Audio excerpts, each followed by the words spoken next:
आगे बढ़कर हम बात करते हैं। आयशा तंजीम इस वक्त हमारे साथ मौजूद हैं, वॉइस ऑफ अमेरिका की सीनियर जर्नलिस्ट। बहुत शुक्रिया आयशा, वक्त निकालने के लिए, हमें इस्लामाबाद स्टूडियो से ज्वाइन करने के लिए।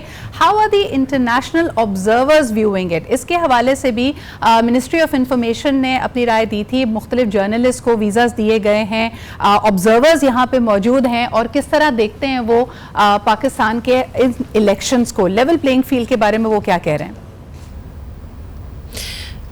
देखिए, इंटरनेशनल ऑब्जर्वर्स तो अभी जब आएंगे और देखेंगे और अपनी ऑब्जर्वेशन देंगे तो उससे हमें पता चलेगा कि वो क्या कह रहे हैं। लेकिन जो इंटरनेशनल मीडिया पाकिस्तान में मौजूद है वो तो वही सब कुछ देख रहा है जो अभी थोड़ी देर पहले मुनीज़े बता रही थी, क्योंकि उनकी अपनी ऑब्जर्वेशन भी ये है जब वो लोकल मीडिया पढ़ते हैं, चाहे वो डॉन हो या एक्सप्रेस ट्रिब्यून हो या जो उनका लोकल स्टाफ है, जब उनको बताता है। और फिर फॉर एग्जाम्पल मैं आपको बता देती हूँ, एक मिसाल दे देती हूँ कि हमारे अपने जो कुछ स्टाफ में किसी ने बताया कि जी हमारे गांव में पीटीआई का झंडा किसी बंदे ने लगाया तो उसे एसएचओ पकड़ के ले गया।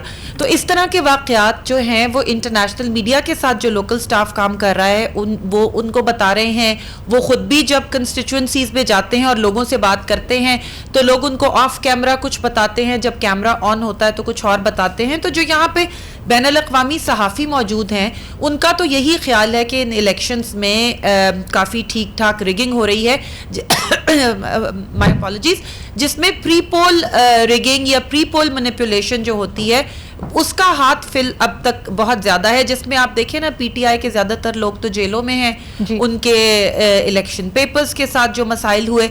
ऑब्जर्वर्स का ये है कि अगर वो आके सिर्फ इलेक्शन डे को मॉनिटर करेंगे तो जाहिर है कि इलेक्शन डे की जो सिचुएशन होती है पाकिस्तान में वो डिफरेंट होती है। लेकिन अगर वो सारी चीज़ें जहन में रखेंगे जो एचआरसीपी कह रहा है, जो लोकल मीडिया कह रहा है, जो इंटरनेशनल मीडिया भी कह रहा है, तो फिर उन्हें ये देखना पड़ेगा कि जी एक पार्टी को निशान नहीं दिया गया, एक पार्टी के लीडर्स जेल में हैं, जिनमें से कुछ मुकदमात के बारे में ये कहा जा रहा है कि वो सियासी मुकदमात हैं, और कुछ मुकदमात की टाइमिंग्स पे सवाल उठाया जा रहा है, इंक्लूडिंग जो खुद इमरान खान साहब के खिलाफ। Ayesha, again taking a macro picture, मुझे ये बताइए, दुनिया भर में ट्रेंड्स की बात की जाती है।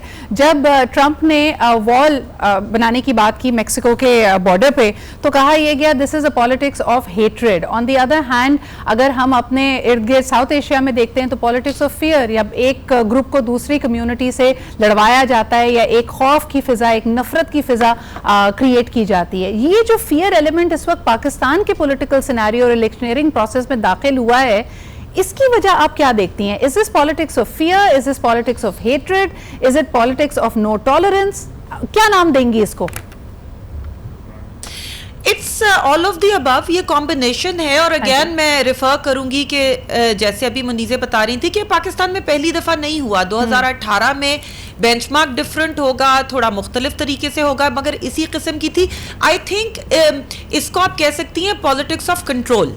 अच्छा, जो अमेरिका की आप बात कर रही हैं वो आप कह सकती हैं कि पॉलिटिक्स ऑफ फियर या पॉलिटिक्स ऑफ हेट्रेड, जिसको हम पॉपुलिस्ट पॉलिटिक्स भी कहते हैं। यू नो, आपकी बेस जो पसंद करे, जैसे हम इंडिया में देखते हैं कि एक नेशनलिस्ट सेंटिमेंट बिक रहा है और एक जो है वो प्राइम मिनिस्टर मोदी की पार्टी जो है एक नेशनलिस्ट सेंटिमेंट को उभारती है। लेकिन पाकिस्तान में जो हम देख रहे हैं वो पॉलिटिक्स ऑफ फियर से ज्यादा पॉलिटिक्स ऑफ कंट्रोल है। जबरदस्त। अच्छा, ये पॉइंट मैं दोबारा अपने पैनल के पास लेके आना चाहूंगी।